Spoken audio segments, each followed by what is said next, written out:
Македонија, добро вечер. Уште една недела и уште едно наше дружење. Токму овде на негледаната А1 телевизија. И вечерва започнуваме со случувањата кои почна овде минатиот четврток, а понатака во текот на емисијата ќе третираме и други теми. Но најпрво да видиме што е ново во врска со оваа тема.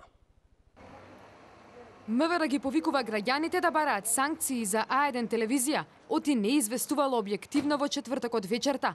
Тврда дека А1 сакала да сокрие дека таму има инспекција, па во соопштението се вели: За жал телевизија А1 воопшто не сакаше да го пренесе соопштението и ставот на Министерството за внатрешни работи, дека се работи за постапување по судска наредба за редовна финансиска контрола на работењето на други фирми, регистрирани на истата адреса.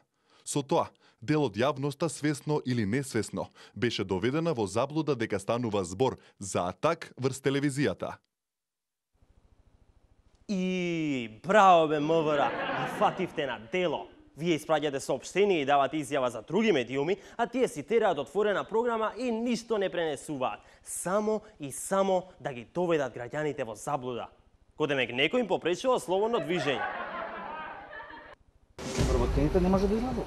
Никој, ни влез, ни влез. А чекай, што е ово? Ние сме новинари овде, за А1 ли сте или сте за друга фирма? Да бе, да, цело време го пуштаат ова кај што се зезаше полицајсов и кодемек тоа било причината за прекин на редовната програма. Наместо да го пренесе ставот на МВР, кој на вистина објаснува се. Од А1 телевизија вела дека коректно и навремено го објавиле нивното соопштение. И снимките го докажуваат истото. Информацијата е дека се апсолутни лаги и невистини. Информациите дека на вработените им е попречено движењето. Не е попречен ниту влез, ниту е излез од А1. Ова е чиста манипулација со јавноста. Полицијата асистира при финансиска контрола на фирми кои се регистрирани на адресата каде се наоѓа А1 телевизија. Изјави портпаровот. Од МИА имаме ни пуштаат информација, вака вели во врска со вечерашните случувања пред А1 телевизија, од МВР информираат дека полицијата постапува по барање за асистенција од финансиската полиција, која се обидува да изврши увид во финансиското работење на поголем број фирми регистрирани на оваа адреса. Не се работи за контрола на А1 телевизија, туку за контрола на други фирми. Изјави портпаровот на МВР, повторно за МИА, не за А1, Иво Котевски најави дека набрзо Министерството ќе излезе со поопширни информации. Иво, како бивши колега те повикувам сепак на А1 да се јавиш.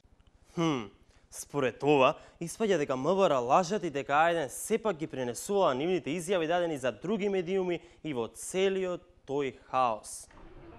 Ау, проклети да се сите ленти на кои се снима програмата. Што правиме сега? Треба да се консултирам со Иво и со МВР, ама не можам тоа сега бидејќи имаме емисија. Ај вака ќе направиме. Како прво, Иво Котевски, портпарол на МВР, не можеше да ги види овие моменти од отвореното студио, бидејќи вечерта беше зафатен со шетање по Скопје во потрага по други телевизии. И како второ, сметаме дека сепак и покрај снимките пренесувањето е тенденциозно, бидејќи Боријан ги читаше од лист хартија, а немаше телоп на екранот на кој го пишуваше тоа. Или пак ако во сиот хаос немале време да го направат тој телоп, Боријан требаше да почне да мафта со листот, па да стане и да истрча пред камерите и да го покажува. Тогаш веќе ќе беше окей и известувањето немаше да биде тенденциозно. Точно така. Добро се сетив. И друго, што имаме друго против А1? Лагите дека А1 не го пренела соопштението. Во МВР нудат и бесплатна правна помош во својот повик до сите граѓани кои сакале санкции за А1. Министерството апелира доколку граѓаните сакаат да го изразат својот револт на демократски начин и во свое лично име, да побараат санкции за однесувањето на А1 телевизија, истото да го сторат до надлежните институции, повикувајќи се на следните законски и уставни одредби. Така бе МВР, конечно некој се сети на граѓаните и им овозможи бесплатна правна помош. А некој досега да ги полниме со пари адвокатине. Браво! Кога сме веќе кај апелите, јас би ве предложил да апелирате и да побарате од граѓаните да ги плюкаат новинарите на А1, а се разбира вие да понудите полициска асистенција при тој чин. Мислам дека со ова, конечно правдата ќе биде задоволена и дрските лажговци од А1 ќе бидат казнети. Ви благодариме. Во продолжение, две теми кои беа предвидени за минатата недела на кои не можевме да ги обработиме поради новонастанатата ситуација. Еве ја првата. Драги мои, предпоставам дека и вие се нервирате кога гледате вести и читате вестници. Се само лоши работи. Овај украл, онај убил, ВМРО, вака, СДС, така. Нема нешто убаво да слушнеш, да прочиташ. Јас така мислев. Се додека не прочитав дека градоначалникот на Скопје Коце Трајановски идната година планирал да си купи нов автомобил, а за тоа во буџетот биле предвидени и до 100.000 евра. Морам да ви кажам дека и птен ме израдува оваа информација, посебно откако дознав дека Мерцедесот што сега го користел постојано бил по сервис. Па зарем заслужува таков третман првиот човек на нашата метропола? Сега, да бидем искрени, има најразлични коментари за ова, кој например дека се трошеле многу пари додека народот гладувал. Ама господине Трајановски, немојте да ги слушате бидејќи не знаат што зборуваат. Ако гладуваат, нека дојдат на појадок на камени. За чаби ли им го организиравте и најавивте дека ќе премине во традиција? Јас би ви предложил да ги искористите сите предвидени 100.000 и да си го купите најдоброто на пазарот за тие пари. Само внимавајте на неколку работи. Например, мора да се осигурате дека автомобилот има добри амортизери и одлична амортизација. Ќе ви треба за скопски улици преполни со дупки. Тоа е, кога градските татковци не се погрижиле доволно. Што? Коце е градски татко? Добро де, сега не ни е тоа тема на муабет. Тука зборуваме за поважни теми, кој удобноста на градоначалникот, например. Друга работа на која треба да внимавате кога купувате нов автомобил се стаклата. Тие мора да бидат затемнети. Предпоставам дека веќе сте помислили на тоа, но сигурно испуштате еден мал детал. Обично стаклата се затемнуваат однадвор, за да не можат да ве гледаат внатре. Но јас имам малку поинаков предлог. Побарајте вашиот нов автомобил да има затемнети стакла однатре. Така ќе постигнете две работи. Прво, вашите поданоци ќе можат да ве гледаат како и мафтате кога поминувате низ градот, и второ, нема да ги гледате децата што питаат на семафори. Тоест, ако размислам подобро, има и уште една придобивка. Нема да можете да ги видите и нема да можат да ви исплашат лавовите од мостот Гоце Делчев. Јас морам да мижам секогаш кога поминувам мостот во Зејки, а тоа не е баш најбезбедно. Доколку ме послушате и го направите тоа со стаклата, ќе можете да си уживате во вашиот нов автомобил без ништо да може да ве вознемири. Значи запомнете, затемнети стакла однатре. Или пак, да, не знам како не ми текна порано. Наместо стакла може да си поставите по една плазма, ко оваа зад мене. Малку помала, нели? И на неа се вртат снимки од поубави и поголеми градови, Њу Јорк, Лос Анџелес, Париз, просто да уживате во погледот. Мислам дека би било совршено на снимката од Париз да ги имаме коцките во прв план, а Ејфеловата кула во втор. Ќе се чувствувате како тогаш кога бевте таму. Видете ве какви прекрасни совети ви дадов. Ако ме избркаат од работа во А1, можам да се вработам и ко стручен консултант за набавка на нови возила на функционери.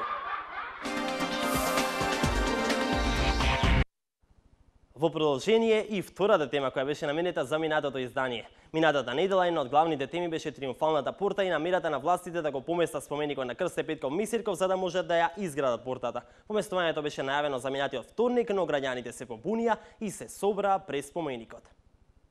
Зашто? За триумфална капија. Кој триумф е во Македонија? Сиромаштија, беда, на подот сме. Зар за тоа? Стварно ме боли. Одлично кажано, морам да ви признам. Сега тука постојат некои дилеми дали сме на подот или малце под него, ама тоа е веќе прашање за размислување. Во однос на тоа кој триумф сме го постигнале? И јас се го викав истото уште од како слушнав дека планираат да градат Триумфална порта. Се чудев и никако не можев да се изначудам и да сватам што ќе ни е таа порта и кој триумф ќе го славиме со неа. Но, 2 дена подоцна работите станаа појасни. Минатиот четврток, освен тоа што новинарите на А1 се дружија со специјалните полициски сили, го добивме и триумфот и сега сме подготвени да прославуваме триумфално поминувајќи под портата. Режија? Како што ги наместија Гоце и Даме, така го преместија и Мисирков, тајно и ноќе, додека градот спиеше. Споменикот е поместен за 10 метри во правец на булеварот, но не е познато на каков начин. Ма што е важно на каков начин?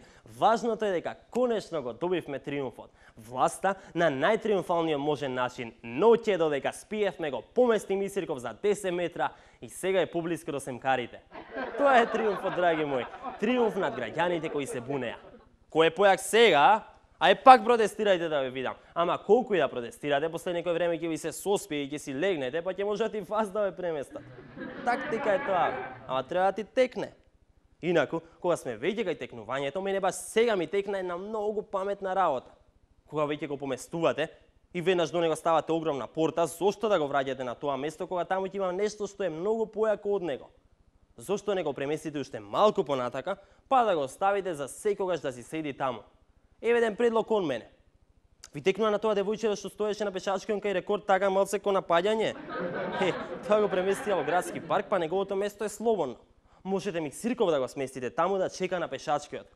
Па може и ќе дочека нешто убаво да ни се случи. Уште некој триумф, например. И друга работа. Ги слушам овие комуњари ве цело време кажуваат кога демек од власта ништо не работеле, премиерот пладне одел на работа, доснел на секаде. Ај сега да ве чујам што ќе кажете. Ви декнува на она преродба во 100 чекори надградена и проширена? Па ете ви го тоа на дело. Може би не беа 100 чекори, ама барем 30 на беа.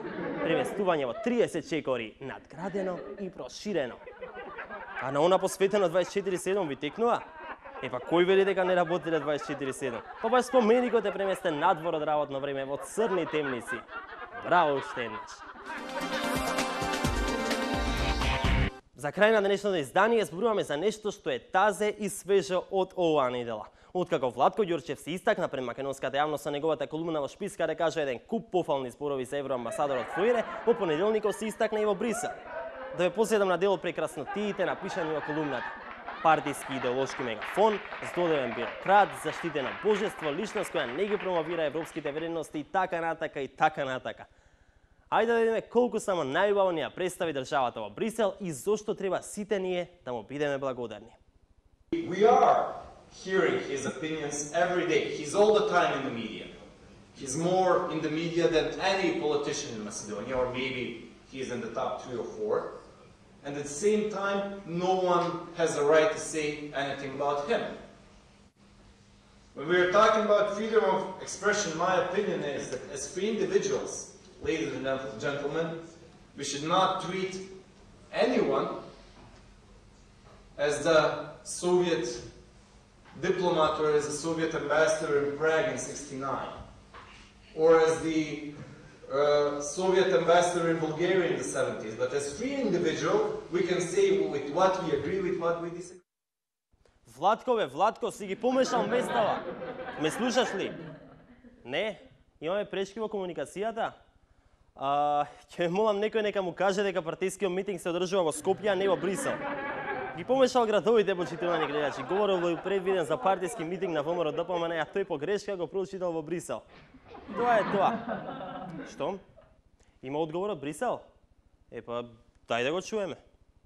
Our ambassador Fuere is very, very important because this goes against the Vienna Convention on Diplomats. The host country has to safeguard the dignity and the personality of diplomats. And I mean, you are representing a governing party. Your Prime Minister was confronted with the case. Your Prime Minister defended you and referred to freedom of expression. That's why he makes the case. There's a big difference in attacking diplomats, of course, especially diplomats that helped your country to be on that track and to have these positive progress reports. Значи таква била работата. Имало некаква си Виенска конвенција според која државите гарантираат дека ќе ги заштитуваат слободата, личноста и достоинството на дипломатите, а Владко како представник на владеачката партија со ова ја прекршува. И сега што правиме? Некој некаква идеја? Сум убеден дека Владко Ѓорчев штити интересите на Република Македонија. Да. Паметно кажано. На иста линија сме со спикерот Велјановски и со премиерот Груевски по однос на настапите на Владко Ѓорчев. Со напади врз официјалниот представник на Европската Унија во Македонија, најдобро се штитат интересите на Македонија. А се разбира, не смееме да ја заборавиме и слободата на говорот. Па така, јас би укажал ова право, освен пратениците од владеачката партија, се почесто да го користат и председателот, премиерот. Ако тие мислат дека некој од странските дипломати или политичари се ѓубриња, тоа треба да го кажа најотворено. Дали биле од Америка, Шпанија, Франција, Германија, Англија, нема врска. Слобода на мислење бе. После ако ни се скараат и не ја откажат поддршката, ќе мислиме за тоа тогаш. Најважното е Владко и сите останати пратеници, министри и други официјални представници на држава максимално да си го искористуваат правото на слободно мислење. Ма какви конвенции, какви правила, каква дипломатија, каква логика? Што ќе ти е се до тоа ако Владко не може да си каже се што си мисли? Точно така, почитувани гледачи. Мислам дека настапот на Владко во Брисел и штитењето на државните интереси се најдобриот можен начин да го завршиме вечерашното издание на ова шоу. Ако го пропуштивте нешто, имате репризата после полноќ, го имате изданиево на сајтот на А1, а ги имате и сите претходни изданија на официјалниот YouTube канал. Ај, чао!